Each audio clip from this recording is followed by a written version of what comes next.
año 33, joven como se ve todavía. Y en su vocación militar ingresa en la Academia General en el arma de infantería.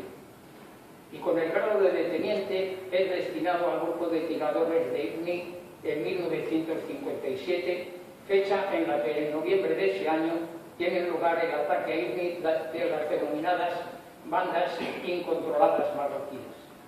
El coronel Said de la Peña, por sus conocimientos y su experiencia, es la persona idónea para que nos ilustre esta tarde sobre la denominada Guerra de IGNI-Sáhara, la guerrita de IGNI, la guerra que ocultó Franco, la guerra olvidada e incluso los follones de IGNI, como se le llegó a denominar.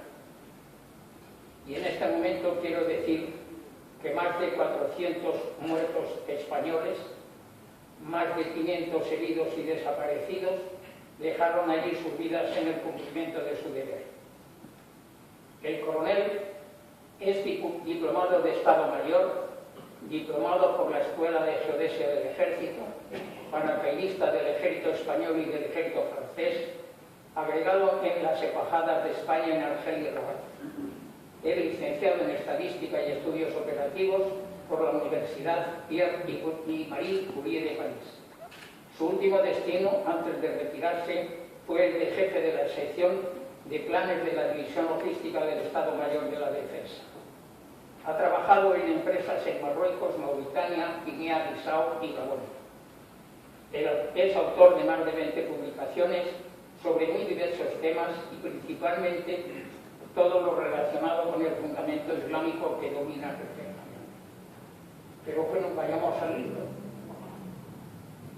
Señala el autor en su a modo de prólogo que no es un libro de historia, que no está escrito para la polémica. Entonces, ¿qué es el libro? Y dice él fundamentalmente que es un libro de recuerdos de alguien que pudo decir yo estaba allí. Es un libro ameno, crítico, realista, llama las cosas por su nombre. Tiene una parte de historia tanto del territorio como de todos los acontecimientos que tuvieron lugar en Madrid, que allí nos llegamos a conocer, pero los ha desmenuzado uno por uno. Cuenta las operaciones militares que se realizaron, cuenta anécdotas a veces inverosímiles que él vivió. Quiero decir finalmente, lean el libro, yo ya lo he leído, merece la pena. Van a vivir y acompañar al teniente Elines, como se denomina en el libro, en el desarrollo de todos los acontecimientos. Casi oirán los tiros, de verdad, y sobre todo sacarán unas conclusiones de algo que ocurrió allí hace 58 años. Muchas gracias.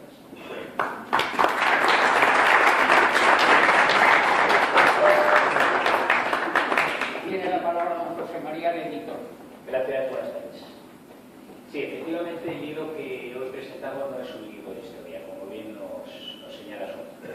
Es un libro de recuerdos personales, con una carga emocional importante y con muchos datos históricos aportados a través de testigos presenciales, a través de compañeros de profesión en el Sáhara, y todo esto sin perder nunca de vista la perspectiva de que estos hechos se suceden hace más de medio siglo. Es decir, que desde una perspectiva actual podría parecernos a algunos incluso odiosos, anecdóticos, pero que fueron vividos en primera persona. Es un libro que al militar que lo lea le traslada seguramente a situaciones muy familiares vividas por él, situaciones parecidas, incluso iguales. Pero además le traslada porque tiene un perfecto uso del léxico militar, como no podía ser de otra manera. Y al civil que lo lea le llevará como una novela de acción, pero claro, con hechos reales. En cualquier caso, tanto para el militar como para el civil, es un libro que está lleno de anécdotas, es entretenido. Es de estos libros que uno empieza a leer y lo quiere terminar. Estos libros que uno se lee de un tiro, ¿no? Que lo empieza y lo termina. Y aunque todos y cada uno de los capítulos tienen un interés alto en la lectura y son entretenidos, yo destacaría uno. y es el capítulo 7, el de la Operación Diana. La Operación Diana, donde el propio autor, nuestro protagonista Coronel, nos dice: aquellos minutos me parecieron horas. Es decir, cuando un soldado herido gritaba, y él, al darse cuenta de que esos gritos podían detectar la posición en la que estaba, incluso desmoralizar a la tropa, él decide, rezando, llegar hasta él. Le pide que se calle, consigue que se calle, y a pesar de no tener fuerza en los brazos y no poder llevarle a hombros, le coge por las axilas y le consigue llevar hasta un lugar en el que le pone esa. Esto realmente refleja al héroe español, y es lo que Coronel destaca en su libro, que se dedica, yo creo, básicamente al héroe, al soldado español. Voy a pasar a leerles un poco, que ya nos ha adelantado el presidente, un poco su biografía. A mí me gustaría, he hecho un pequeño resumen, detallárselo un poco más.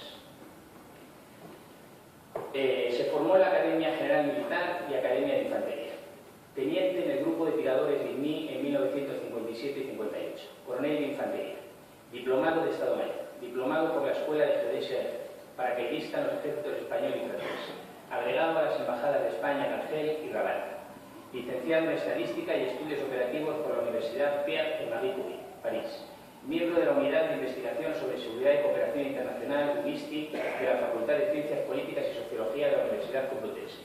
Profesor en cursos sobre el Mediterráneo en la Facultad de Ciencias Políticas de la Universidad Complutense de Madrid, en las asignaturas de Islamismo, Diálogo Cultural y Emigración.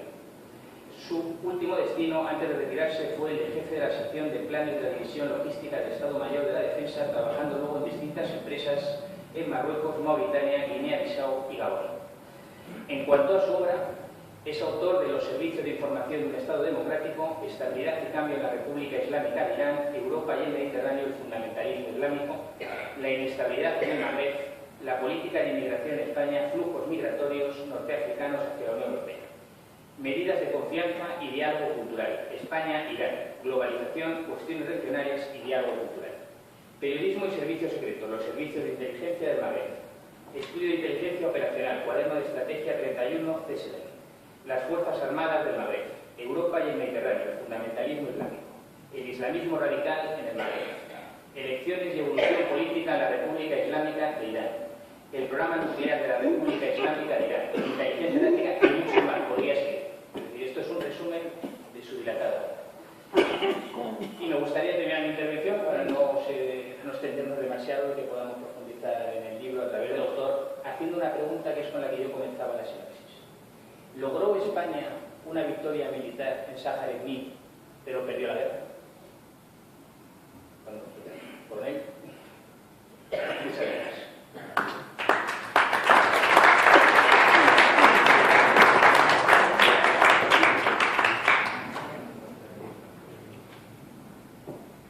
El intergeneral tiene la palabra. En primer lugar, agradecer a José Antonio el que me haya invitado a presentar su libro. Para mí es un honor. A la vista de su historiometría como militar y escritor, José Antonio une a una inteligencia por encima de la norma, una superioridad cualitativa que tiene bastante de aventurero. Ahí están sus viajes a casi todos los países de Oriente Medio y al África subsahariana. Por ello, poder tener su amistad es enriquecedor. El tiempo es un ácido que disuelve todo, y muy especialmente los hechos de aquella guerra que muy pronto se llamó olvidada. Por ello es de agradecer este libro que el mismo autor llama de recuerdo, que sirve para recordar. El libro no es una amarga reflexión, pero sí deja pozo agridulce de las vivencias del autor. Refleja su espíritu crítico y acierta con rigurosidad en la exposición de los hechos huyendo de velos y ambigüedades. En uno de sus capítulos se refiere al Ejército de Liberación, de sus actividades contra los franceses durante los años 53-55, para la independencia, luchan para la independencia de Marruecos, luchan contra el sultán Arafat y los franceses. Esa gente que llega del 8 a 10.000 hombres en Marruecos, llega a ser gente muy dura, muy castigada por los franceses y muy convencida de lo que tenían que hacer. Se logra la independencia y entonces, como ocurre con todas las revoluciones, supone un problema para Marruecos. Problema gordo para Marruecos, porque desde cobrar impuestos en las cámaras se dedicaban a dirigir el tráfico, a controlar todo. El gobierno marroquí logra una parte absorberla del ejército, no muy grande, otra parte subvencionados a sus casas, pero hay una parte irreductible que no está de acuerdo con nada. Y es ahí que ya probablemente el príncipe Hassan, luego Hassan II, dice que la única solución es que sigan luchando contra los franceses. Y entonces encaminan sus actividades al Sáhara francés, la joven Mauritania. He conocido y en el libro se relata cómo desde nuestro Sáhara se utiliza un poco como base de operaciones. No cabe la menor duda que los franceses, que tenían entonces el orden de 4.000 hombres muy bien armados, con material muy moderno, pues los castigan duramente. Ese castigo duro que reciben hace que cambien el objetivo. Y el objetivo estaba claro que era nuestro territorio de Ibn-Sahara.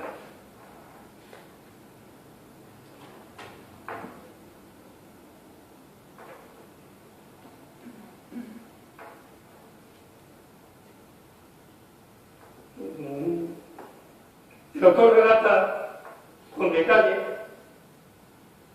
cómo su llegada a Guillamés, allí constata cómo se mueven con libertad de movimiento los miembros del Jey Tahrir y cómo el informe que él hace recién llegado al territorio ya causa alarma en que lo reciben el informe de la Policía Territorial.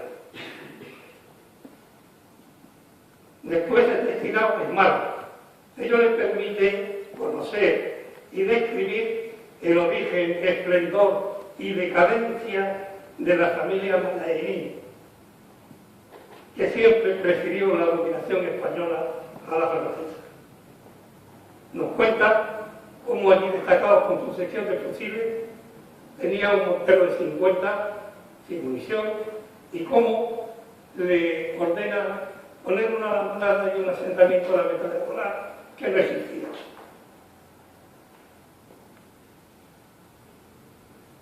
Desvela la mala dotación de nuestros ejércitos, el falto de armamento y tecnología que permiten abrir la brecha de la superioridad sobre un enemigo no existe y por tanto esa brecha hay que suplirla a base de valor, coraje, tesón y sangre.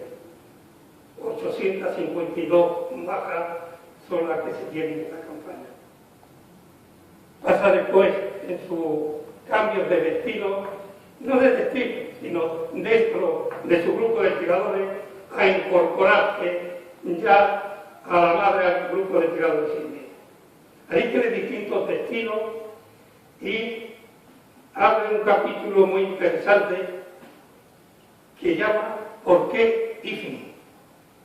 El ¿Por qué Ifni? Es un capítulo en el que demuestra la historia del territorio desde Fernando el Católico hasta la guerra de 1860 y desvela el que la pertenencia del territorio a este tratado de 1860 explique algunas cuestiones. Algunos historiadores se han preguntado ¿Por qué? En el año 56, cuando se le da la independencia a Marruecos, ¿por qué no se entrega aquí? Estaba rodeado del territorio marroquí. No aportaba nada. Era un gasto y suponía un riesgo. Quizás la clave estuvo en que el territorio de Santa Cruz de Mar Pequeña y después estaba incluido en el Tratado de 1860, en el que estaba incluido Ceuta, Melilla y los Peñones. El cerebro hubiera supuesto poner un poco jurídicamente el por qué no los demás. Ahora uno se pregunta por qué en el 66, en el que se entrega el territorio, no se produce esa cuestión. Hay una cuestión extraña, porque los servicios de inteligencia marroquíes, una de las cosas que han estado preocupados durante un tiempo, no mucho, es por qué no habíamos entregado los Peñones. Y la razón probablemente haya sido, y es que está en el mismo tratado que Ceuta y Melilla. El capítulo es muy interesante. El autor describe con claridad la operación Diana, que es la que cierra definitivamente la línea del principio. A Pegaso, en el que se resaltan faltas de conexión que tuvo y llega al final de las operaciones. La operación Pegaso se hace a la vez que la operación Escubillón-Teide, con lo cual se evita un trasvaso de tropas, como él señala, muy acertadamente termino, trasvase de tropas del ejército, de liberación de Ignia al campo, que no hubiera refuerzo, no hubiera vasos comunicantes entre las dos entidades. Lectura del libro esboza sonrisa, las anécdotas, destacar el automóvil, es un invento que desde luego no se ha dado, pero no asombra. En todas las guerras se producen más o menos casos parecidos. Y si no, en la invasión de Granada por el ejército de los Estados Unidos en 1983, no se pudieran dar más faltas de coordinación, más faltas de comunicación y más falta de todo, todas reunidas en aquella ocasión. Hay un hecho curioso, el que un buque de la Armada cañoneara su posición, destruyendo sus chabolas, puede llevar, fue un error o... No me tenían rabia. O querían resultar tener. No me tenían rabia. El libro es muy interesante. Y no solo leerlo, sino también tenerlo. Porque más de una vez es necesario recordar. Nada más, muchas gracias.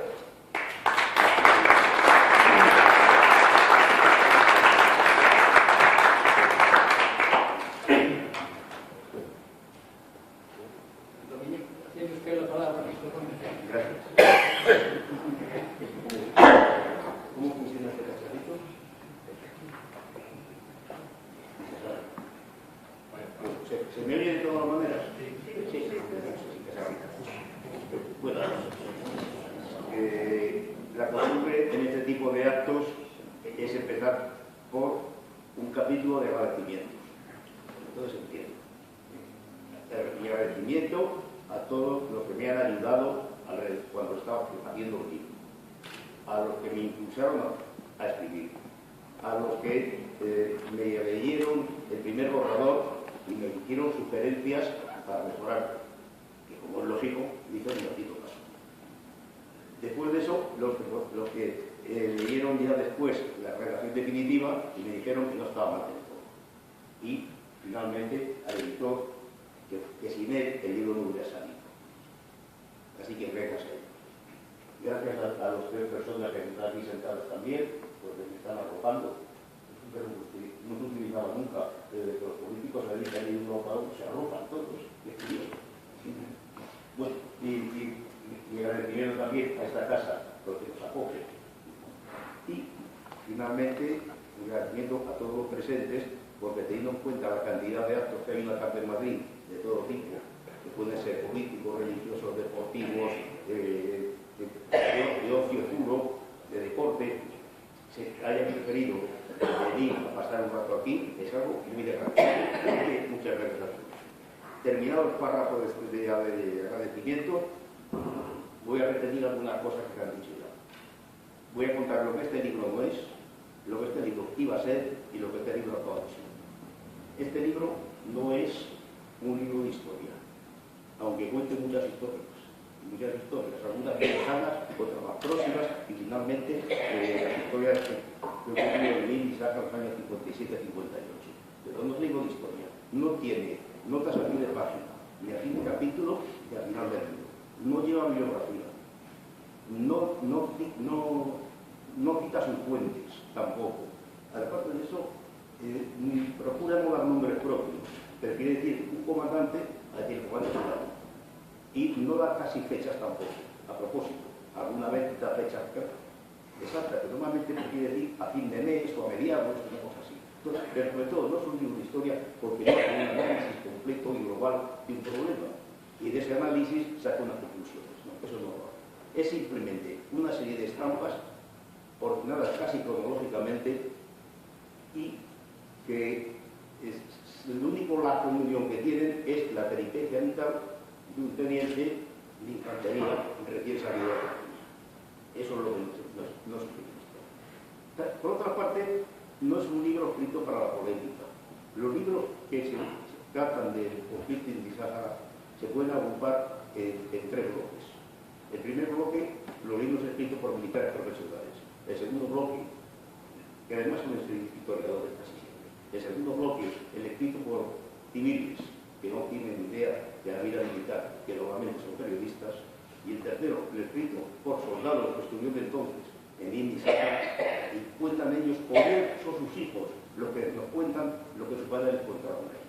Cada uno de estos son tipos distintos.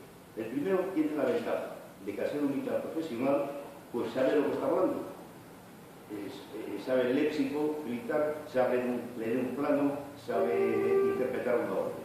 Además, ha podido entrar no solamente en los archivos federales, sino que ha podido entrar también en los archivos particulares de unidades y de cuarteles generales y ha hablado con compañeros que estaban allí, algunos situados en puestos relativamente importantes.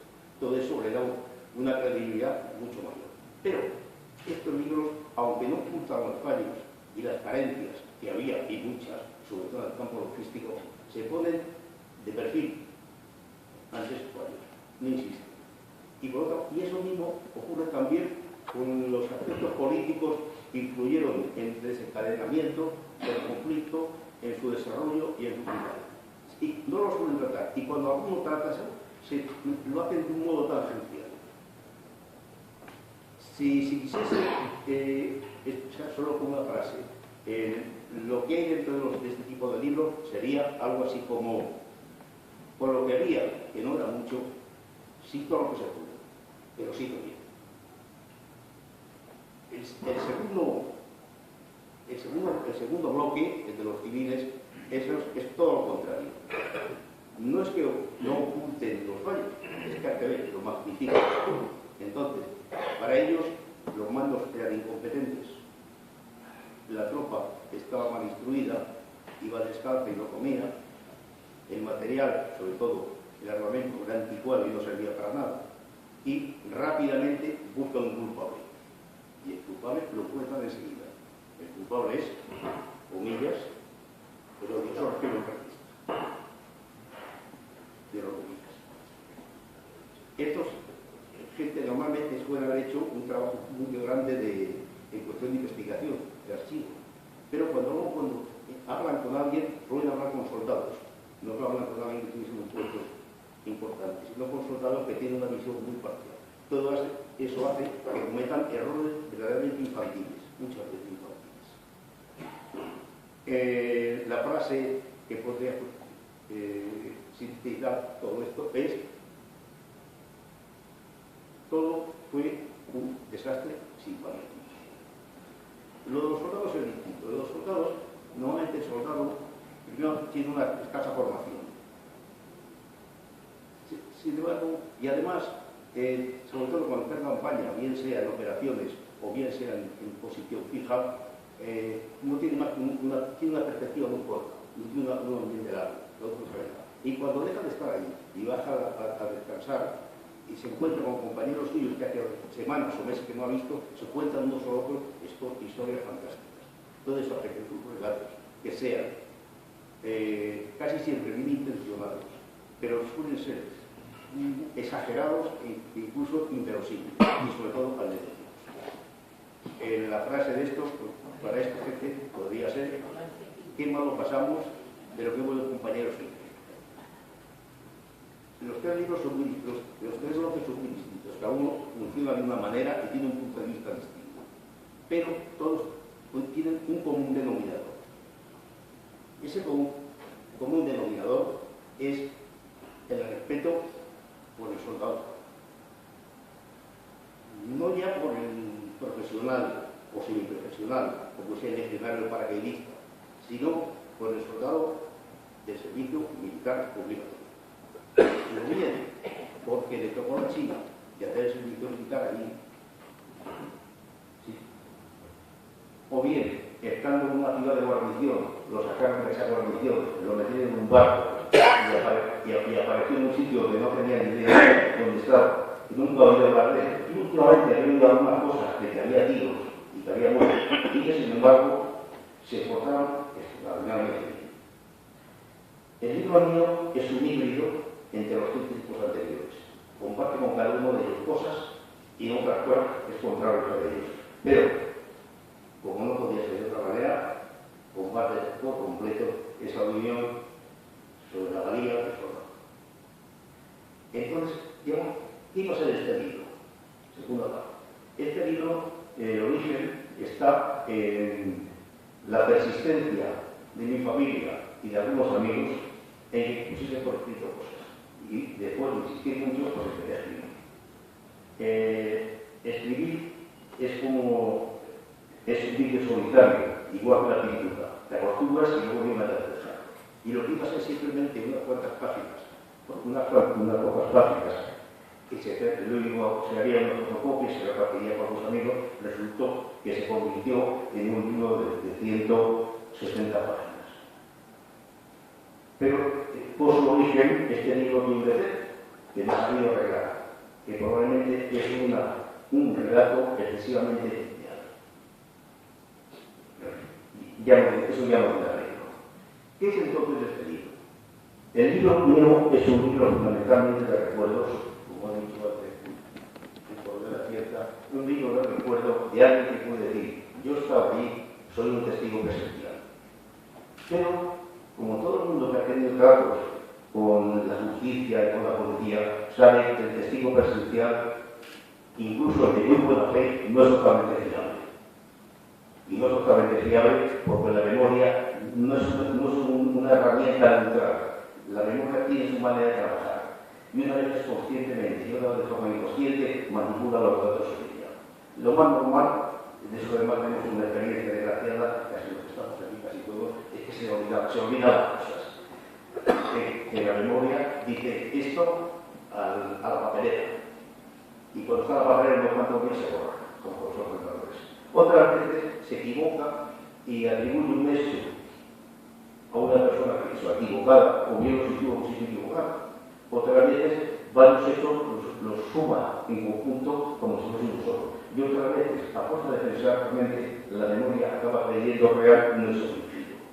Pero lo más interesante de todo esto es que los psicólogos que han estudiado la memoria saben que la memoria es tanto menos fiable cuanto más tiempo pasado desde el hecho que se recuerda y cuanto más viejo es la persona que se lo está recordando. Teniendo en cuenta que todos estos que cuento en el libro pasaron hace casi 60 años y la persona que lo recuerda entonces era ya teniente, habiendo pasado 7 años de bachillerato, reforma de ingreso, y uno los años que tenía entonces, lo que tiene ahora, eso quiere decir que evidentemente en el libro hay errores y equivocaciones. Bueno, por lo que pido perdón, te he anticipado. Pero, sin embargo, Aunque el libro fundamentalmente un libro de recuerdo, no es solo eso. También se basa en lecturas bastantes, conversaciones algunas y unas poquitas visitas a los archivos judiciales. Todo eso hace que haya podido depurar una serie de cosas y que algunas cosas que inicialmente pensaba decir, en caso de duda, las he podido quitar. Sin embargo, eso quiere decir que todo lo que en el libro digo realmente ha ocurrido. Y ha ocurrido más casi seguro a casi. Algunas anécdotas están ligeramente arregladas para que suenen mejor, pero eso es todo. No es una serie de relatos, de fábulas, de leyendas urbanas. No es eso.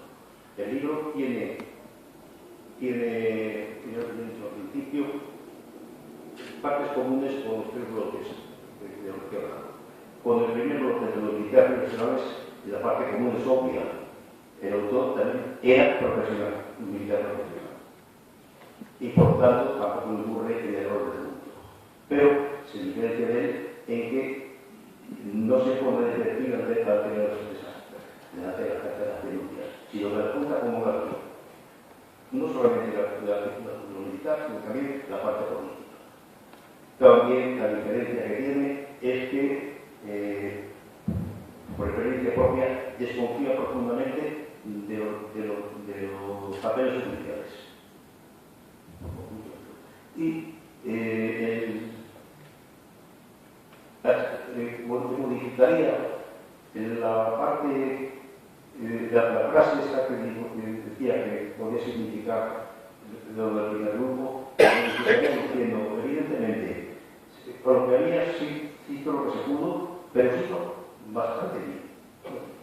Con el segundo grupo ocurre lo contrario, comparte con él el espíritu crítico, pero no comparte que fuese todo malo, había cosas que se hacían bien.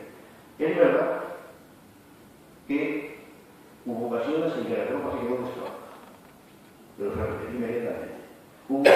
Es verdad que hubo veces que los que estábamos ahí no comimos un día. Y hubo muchas veces que dormimos tirados del suelo. Pero eso es anécdota.